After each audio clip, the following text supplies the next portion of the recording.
Hey guys, I'm on.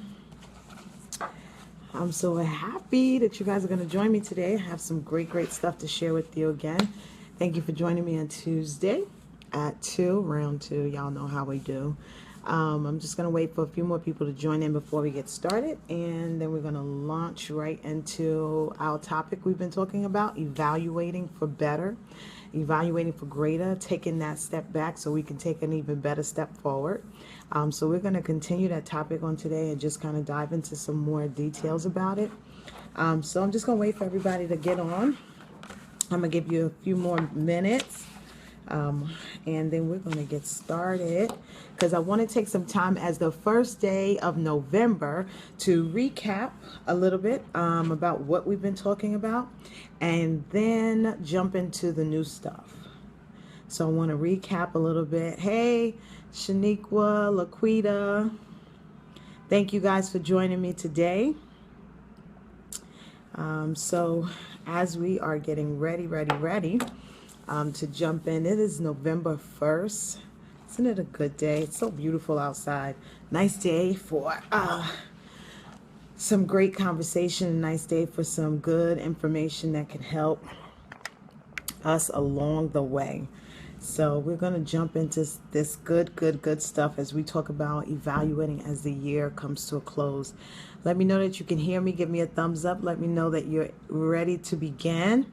I'm ready to begin. I've been thinking about this all day and really basically since yesterday, just trying to prepare and say, okay, what can I share this week that will help people along the way?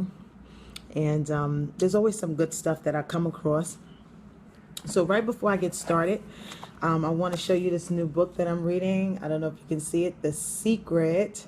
It's called The Secret. What Great Leaders Know and Do is by Ken Blanchard and Mark Miller. Okay, these are best-selling authors on leadership. This is my new book, and it's really terrific. I encourage you all to grab this book.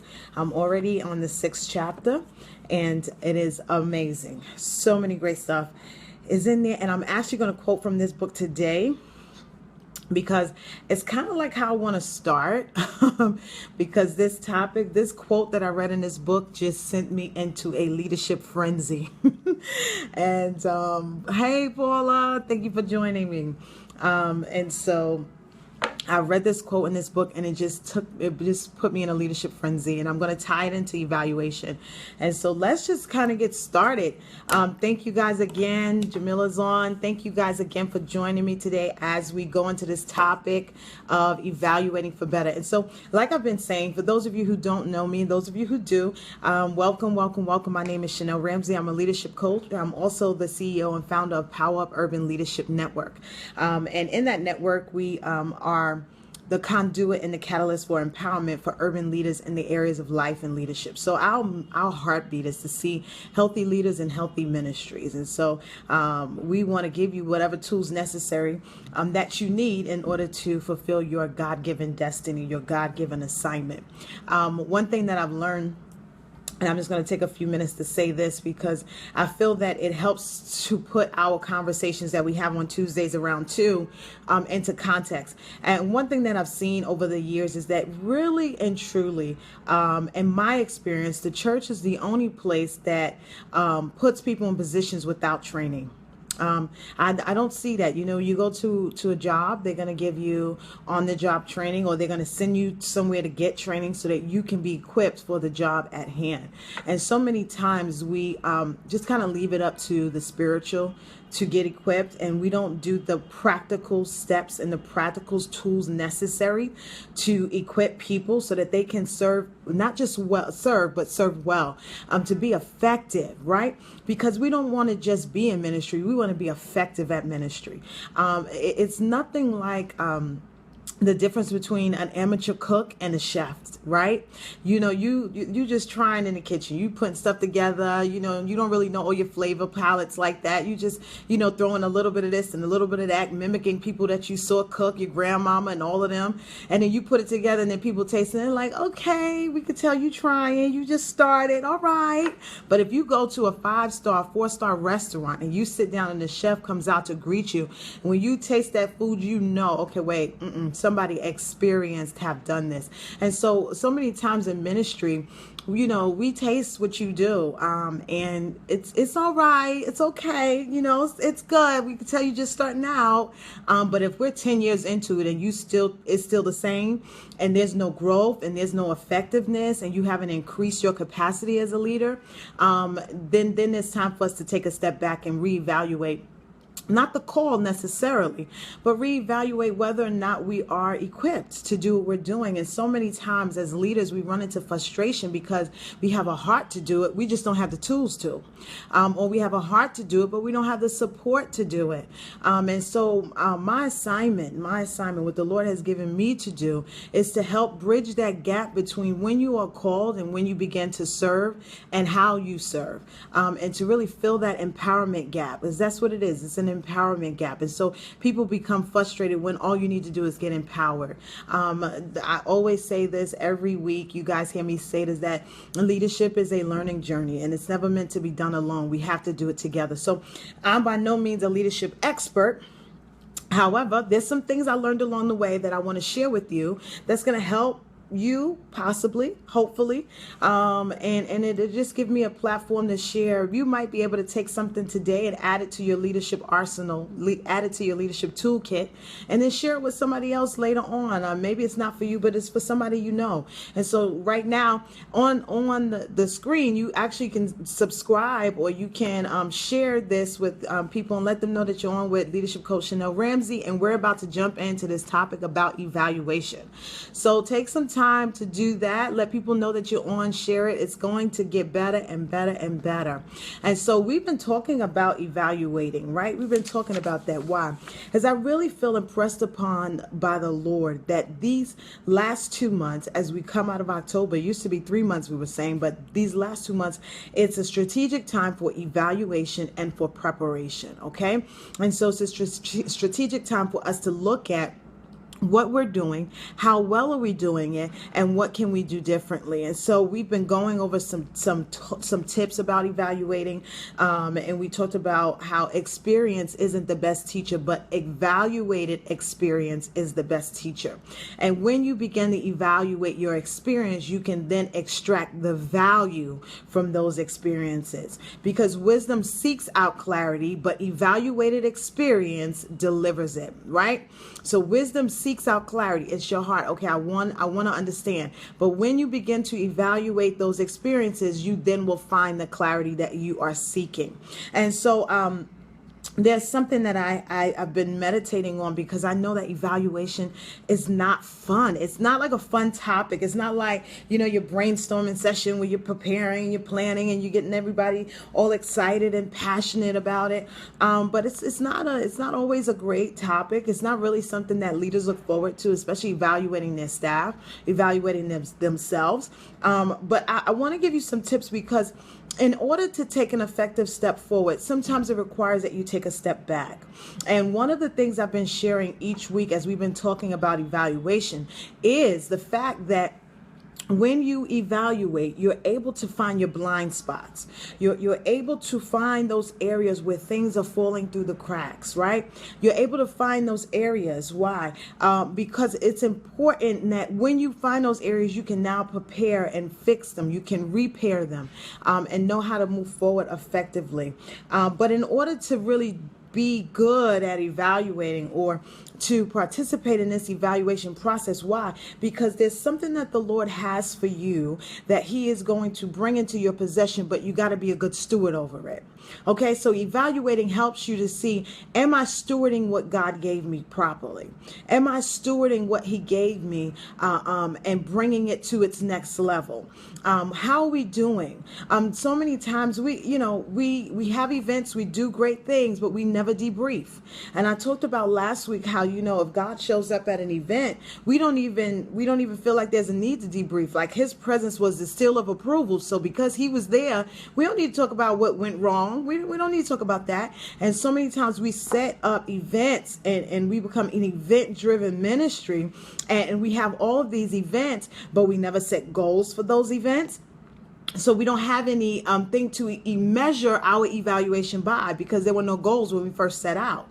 You need to set goals, smart goals, around what you are choosing to accomplish. Why? Because you can't celebrate a win you don't even know you had, right?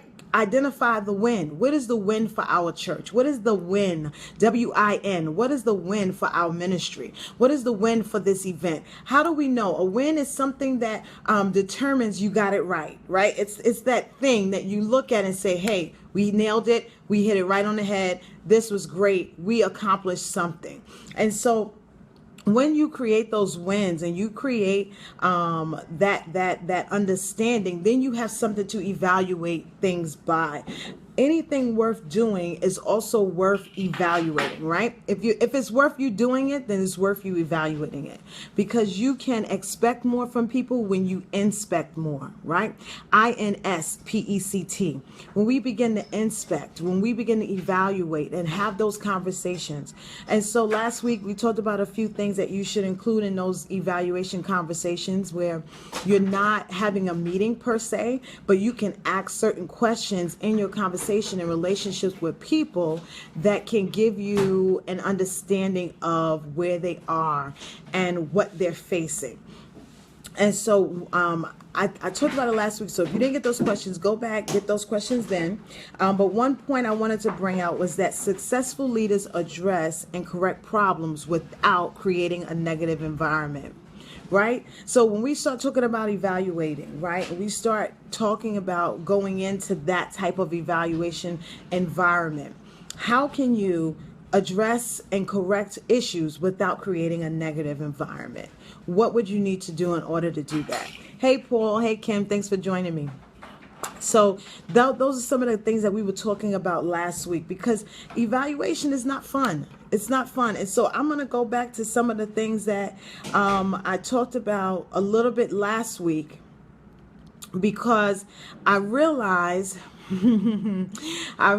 this, that we need to go back to what makes us uncomfortable being evaluated, right? Because evaluation is not a fun process. It doesn't feel comfortable. And so we talked about last week creating a culture that invites feedback, right? A culture that invites feedback. And we talked about how sometimes we are creating a culture that works against an evaluation culture. We're creating a culture that's working against the results that we want to see. And so I'm going to hit you with a good question today that's going to help you to begin setting the tone within yourself for the environment where you can evaluate.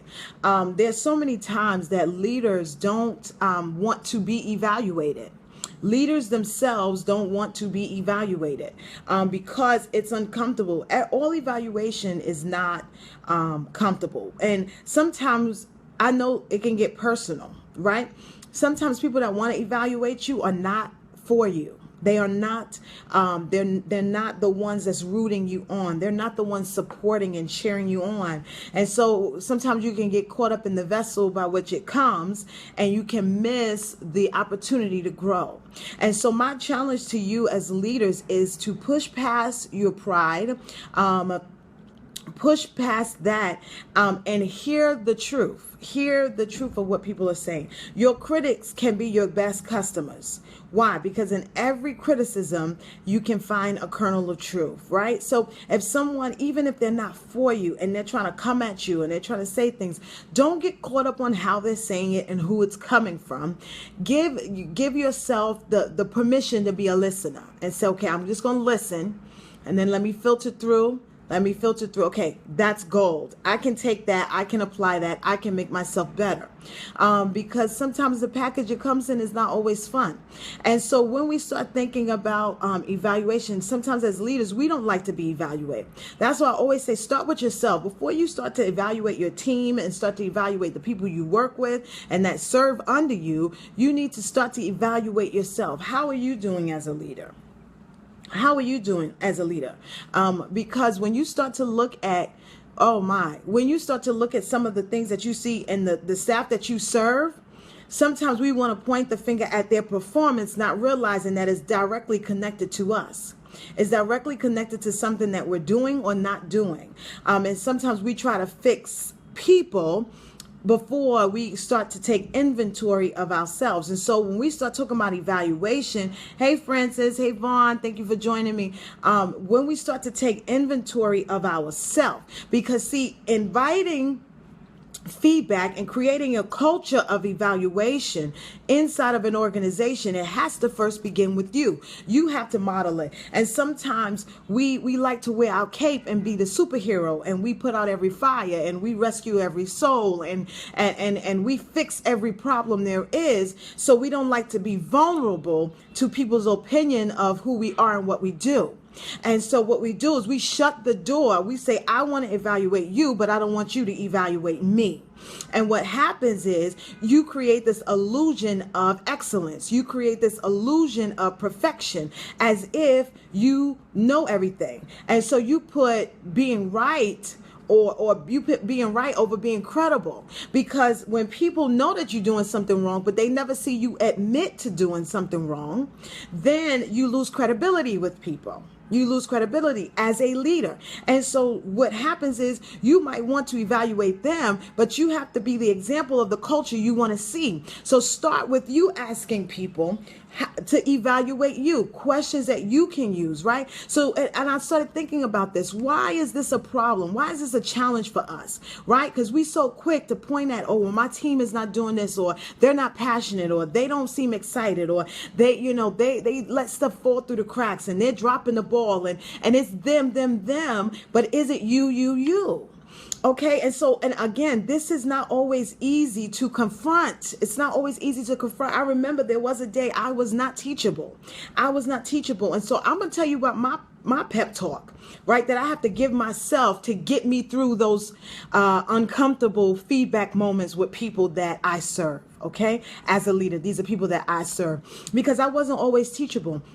I found myself so burnt out, serving in ministry, giving my all, doing everything that I thought I needed to do. I was the 80-20. I was doing 80% of the work, and the staff was doing 20%. I was the one the late nights. I was the one doing all of this.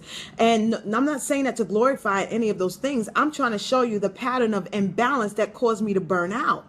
And in my burnout, I lacked the ability to see myself.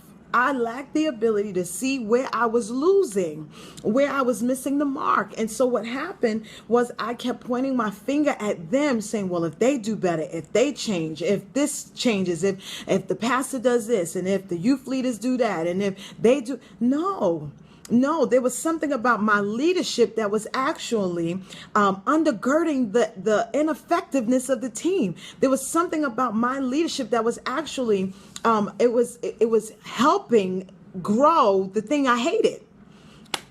My God. So I'm just trying to tell y'all what's real, because you have to be so careful. And so I had to humble myself and be the example of the environment that I wanted to create in the organization. So if I wanted feedback, I couldn't be afraid of it. Because feedback and evaluations, they can be uncomfortable. Sometimes people can misread you and they can misunderstand you in your moments, and then they can misjudge you. Yeah, this is all possible, so that their feedback is tainted, if you will. It doesn't really speak to the truth of who you are. Granted, they can just catch you at a bad moment and then label you like that for the rest of your leadership career.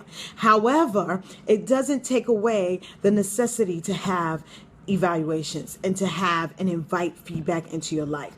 And so what happens is it makes you a better person. So I'm going to tell you about my pep talk that I give myself before I start asking for feedback, right? So this is what I do to digest feedback. This is what I do to digest the evaluations. I start with, Chanel, you're not perfect. This is what I say. I have to say it out my mouth. I look in the mirror and I say, Chanel, you're not perfect. This, for perfectionists, this is a hard thing, right? This is a challenging statement to make, because it will then pull you into a place of anxiety. It can pull you into a place of uncomfortability. But I have to start with this. Chanel, you are not perfect. The next thing I tell myself, Chanel, you're still growing. You're still growing. There's always room for improvement. These are the things that I tell myself as I prepare for feedback and I prepare for evaluation. Chanel, you're not perfect. You're still growing. There's always room for improvement. So I pull down all of my defenses that will try to fight on my behalf because they said something I didn't like. You know, it's going to be uncomfortable when you start asking people to give you feedback on what they thought about your sermon and what they thought about your leadership and what they think about how you lead the church and you lead your youth ministry and you lead your choir. It's gonna get uncomfortable. But do you want to be seen as great, or do you really want to be great? Right? That's the question you need to ask yourself. Do you just want to be seen as great, or do you really want to be great? I quoted today earlier on Facebook, and I don't know how many of you all saw it, but I said great leaders are not made in a moment, but a moment can reveal their greatness. You have to choose whether or not what you're going to do at that moment. You have to choose whether or not you want to be great or you want to just be seen as being great. To be great means you need to be developed. There's some cutting, there's some pruning, there's some uncomfortability that you have to go through in order to be that person. And it wasn't easy, especially being the youngest, asking an adult who already thought you shouldn't be doing what you were doing anyway, and that somebody else should be in charge. Okay, there are all these different challenges. You can make up all these excuses in your mind about why you should not invite feedback or have someone evaluate you. But at the end of the day, do you want to be great? Do you want to be great? And so these are the things that you do. One of the things that I found that helps you digest feedback and helps you digest evaluations is when you invite it. Right? Invite the feedback. When you go to people that you know and respect and you ask them, okay, tell me, how did I do? What did you think about my sermon? Or what could I have done differently? You ask, you invite evaluation, you invite feedback. It helps you to digest it a little better. But let me tell you this, just being real, when you get feedback and when you get evaluated, it stings. It hurts a little, especially when it's something that you love and you're passionate about or you took a long time doing. You know, it's like that dinner you make where you slaving in the kitchen and you doing all of this stuff. And someone asked a question, do you ask people to give us feedback? I'm going to talk about that. You slaving in the kitchen and you know, spent 5 hours cooking, you on your feet, you all got flour everywhere on you, you got your apron on, you're sweating. You know how we do in the kitchen. Then you put the meal before your husband or you put the meal before your family and they eat it, don't even say thank you, don't even, you know, you're like, wait a minute, I feel some kind of way because, you know, I put my heart and soul into this. And so sometimes when you invite feedback to things that you put your heart and soul into, it stings a little bit. Their feedback is not always going to make you cheery, right? And if it always does, then you asking the wrong people. All right? People need to be able to point out a blind spot, something you missed, something you could have did better. And people always cheering you on and they never give you anything that helps you grow. You're asking the wrong people. Do you want to be great, or do you just want to be seen as great? So you should have people that you can ask feedback to. We talked about Jesus in the scripture in Mark chapter 9. We talked about Jesus last week, about how the disciples came to a boy and then they tried to cast out the devil and it did not happen. They tried to cast out a demon. It did not happen. What did they do? They went to Jesus and they said, we need some feedback. You need to evaluate us. Something ain't working. Something you gave us ain't working, or we ain't doing it right. Something is wrong. They went to Jesus and said, evaluate us. Evaluate us. And so Jesus gave them feedback and he told them exactly what it is. He said, this kind come forth by nothing but prayer and fasting. What you want to do requires another level of consecration. There's sometimes when people are going to tell you what you want to do requires another level of a degree. It requires another level of sacrifice. It requires you to do something differently. And so you got to be open to that kind of feedback. Yeah, you think it didn't cut those disciples down to size? Like what? Oh, this been working this whole time and now okay. It didn't feel comfortable. It didn't feel comfortable. But we don't want the illusion of excellence, right? When you have an event, we talked about 2 weeks ago about the vision wheel, right? The vision wheel that I showed you guys and I had offered to send it to you. But after you have done your event, you have your vision, you have your strategy, your implementation, you have to now review it. You have to evaluate it. Did it work? Did we accomplish the goals we wanted to accomplish? God showing up is not enough. His mercy will do that. His grace will provide that. But that doesn't mean he approves of your systems. It doesn't mean that you stewarded what he gave you well. It doesn't mean you pleased him. Even in your sermon, there are times where I ministered and I would go back to my seat and I could feel that it was undone. I could feel like, wait, I didn't finish. I didn't say everything he told me to say, or I missed the turn in the spirit, or I missed the shift. He wanted to go another way, but I missed it. You got to know that's it. Go back to him and say, okay, Father, where did I miss it? What's happening? I need to evaluate this. Let me go back so I can evaluate, so I can move forward. So you should invite evaluation. Even at work, you should invite evaluation. On your jobs, wherever you are. And again, if you invite it in, sometimes it doesn't seem as bad as when people just offer you their own opinion. Right? And so I told you guys about my pep talk that I give myself. Chanel, you're not perfect. You're still growing. There's always room for improvement. That helps me to bring the walls down, not be defensive, and say, okay, I want to hear what you have to say. I'm ready now. So I go and I ask for feedback. Now, here's the one question I want to leave you with, and then I'm done. Here's the one question. Hey, Jasmine, Jenny, hey, Bianca's on. Awesome. Thank you guys for joining me today. I hope you're getting something out of this talk. Pastor Fred, welcome, welcome, welcome. Again, we're talking about evaluating 2016 so we can jumpstart 2017. So here's the question that I want you to ask. This is the question I want you to ask. When you are inviting evaluation, when you're inviting feedback in, I want you to ask the people that you serve, that's on your team, that's in your church, that works alongside of you. If you were me, what would you do differently? If you were me, what would you do differently? Okay, that's a question that you can ask the people that you serve, or you can ask people that you admire. If you were me, what would you do differently? What would you do differently about my sermon? What would you do differently about how I lead the team or how I plan that event? What would you do differently? And then listen. Listening is a skill. It needs to be developed. Sometimes we have this listening ability where we're listening, but we're already preparing what we're going to respond. Sometimes, especially if you want to absorb what they are saying, you need to just listen. Just listen. Okay, so ask them, if you were me, what would you do differently? And that's going to help you to get some valuable feedback and extract the value from that experience. Okay, so that's all I wanted to say today. Check me out. Check out the last couple of weeks. We've been talking about this topic of evaluation. Again, I feel so strongly and impressed upon my heart to talk about this because I believe that these next 2 months are most critical for us as we lead into 2017. I don't know about you, but I've already shifted. I feel my spirit is already in 2017, but we have to now power plan for 2017. But we shouldn't start planning until we first have evaluated. So give me some thumbs up if you got this, if something touched you, if you got something out of it, if you were blessed by the content today. You're welcome, Francis. You're welcome. Hey, Jasmine, thank you for joining me. Let me know that something we talked about blessed you. One thing I ask everyone to do, and that's my quiz, and that is I want you to tell me what stuck.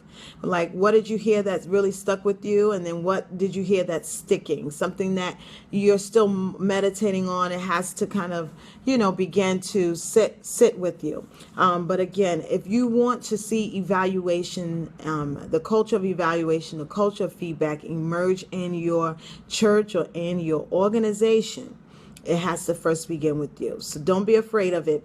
Push your pride aside.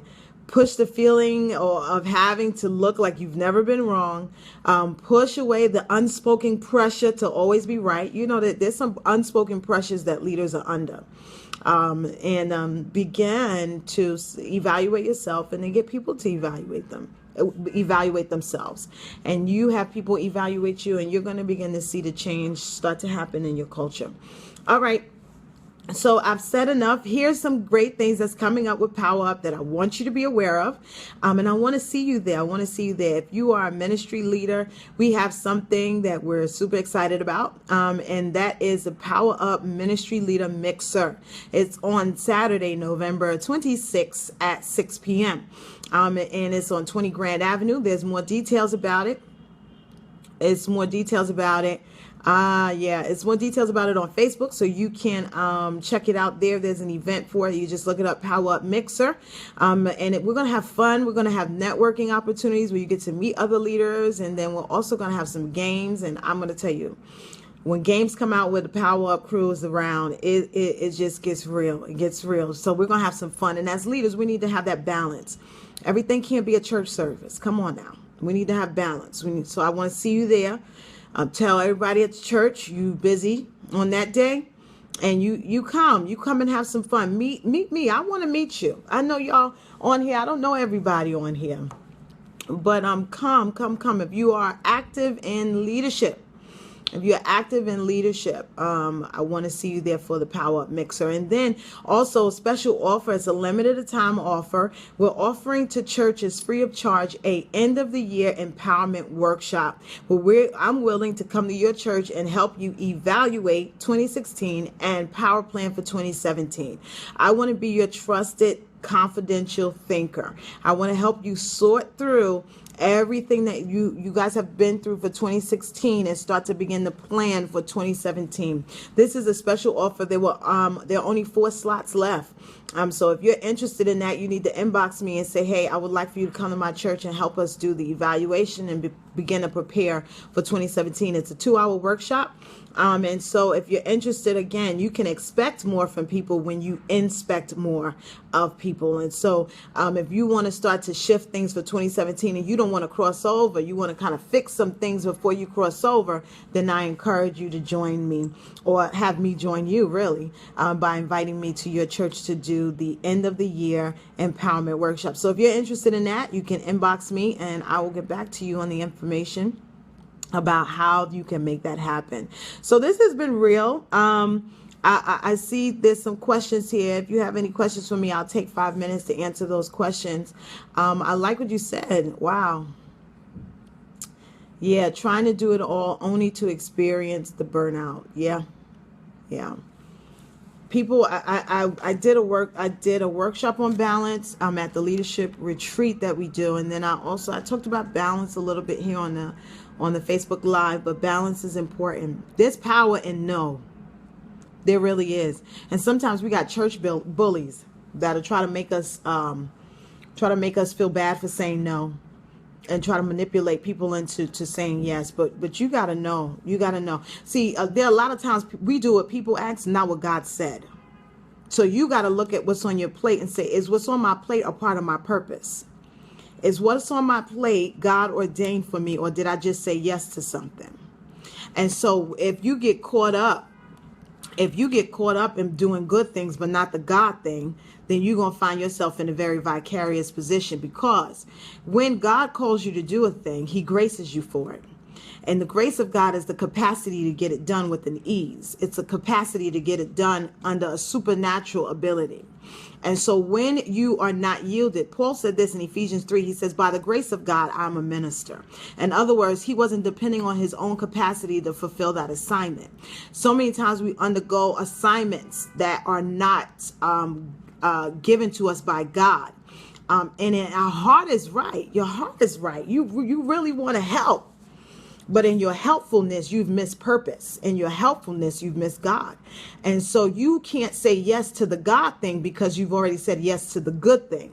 And so it's important that you pull back. And that's what the evaluation is all about. You can evaluate your own personal life. You can evaluate what you do in ministry.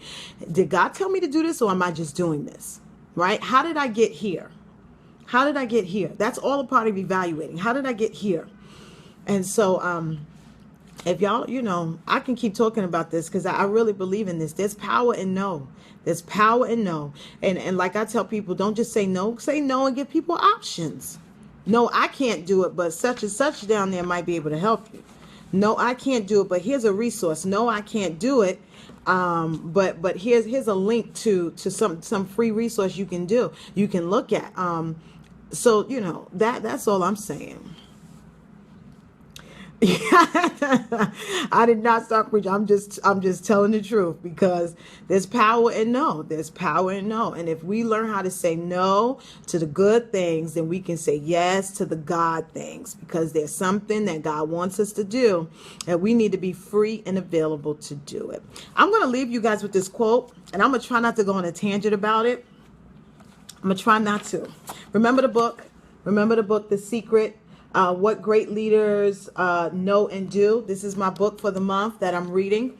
I am on chapter 6 or so, and it is amazing. Now, I'm going to say this right here. I'm going to read this quote to y'all. And then I'm going to go on a leadership tangent for a minute. And then I'm going to turn this thing off, because this gets so good to me. This right here gets so good to me. So many people hold positions that they are not called for. Sis, that's the truth. That's the truth. And you know what happens? Let me pause and say this right here. So you know what happens is people are put in positions because of a need. And if they see you not doing nothing, then they're going to ask you to do it, but they don't even know whether or not you called to it. They don't know whether or not you called to it. So that's why you got to know God for yourself. You got to hear God for yourself. And I don't care what person with what title asks you to do something. You know, there's a submission, right? You submit to your leadership. But then there's also, hey, there's a way to have a conversation where you explain, I'm not hearing God say that. So I just need clarity. You need to help me understand why you think I should be doing this. I need you to help connect me, because sometimes they can see in you a capacity that you can't see in yourself. That's a part of a great leader. They'd be able to see in you some of the greatness of who you are that you have not yet seen. However, there's sometimes in ministries, especially smaller ministries, where they'll put people in places just because they have a need. Like, oh, you're not doing nothing, we're going to put you over to youth. They don't even like kids. They're not passionate about it at all. That's not their calling. And you start to see it manifest in their behaviors, because the place that they're in doesn't match their values. Whole nother story. Okay, here's a quote, because I got to go, because, you know, we started late and stuff, so I got to go. Here's a quote. A person can serve without leading, but a leader can't lead without serving. I'm going to say this again.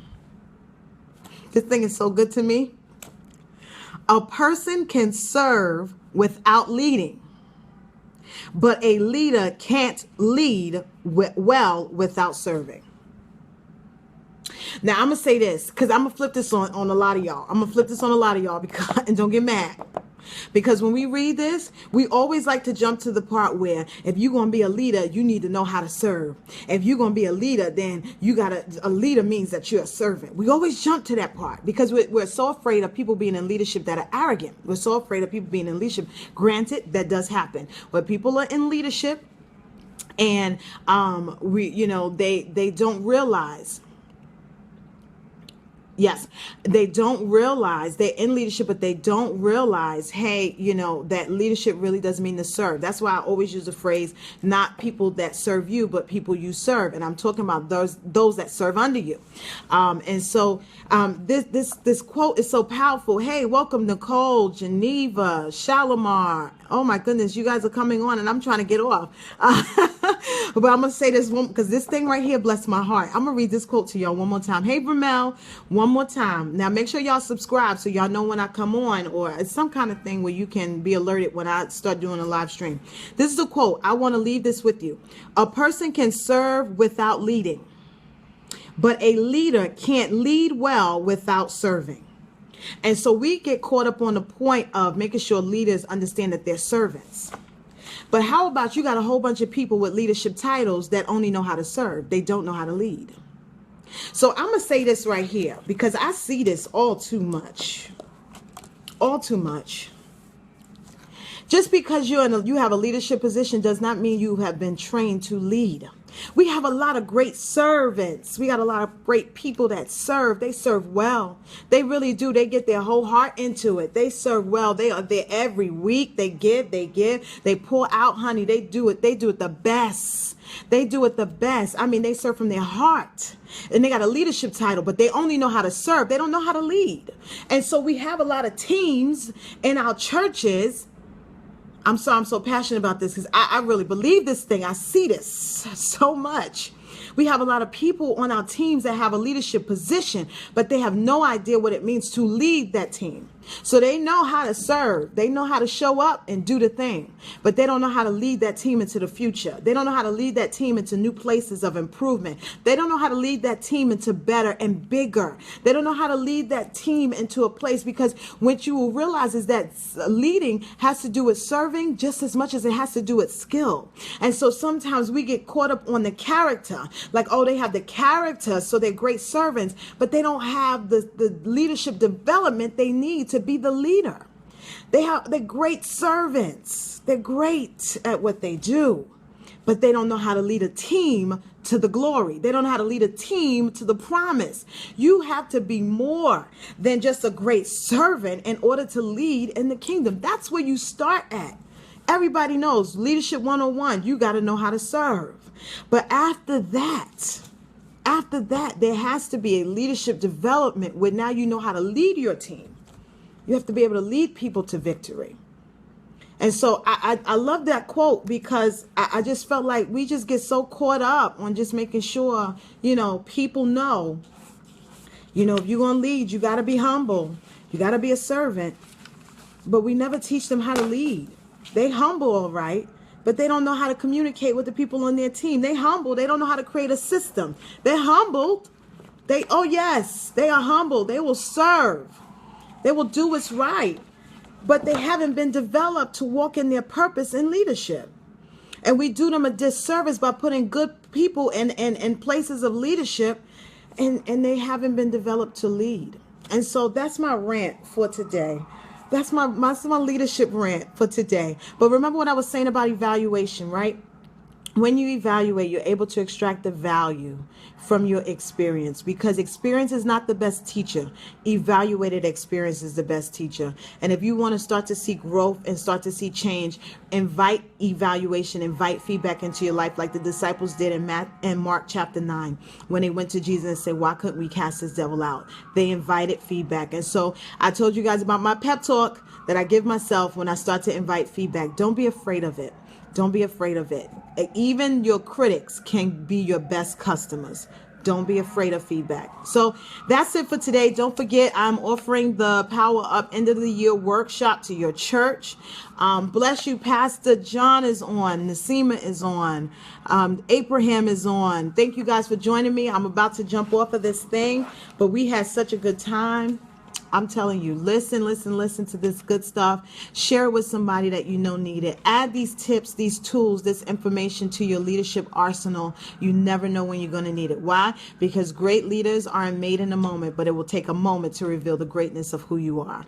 I love you guys. Talk to you later. Don't forget, Power Up Mixer, Saturday, November 26th, the Power Up End of the Year workshop I'm offering free to churches to help you evaluate 26 and Power Plan for 2017. All right. See you when I see you next Tuesday around 2. Bye.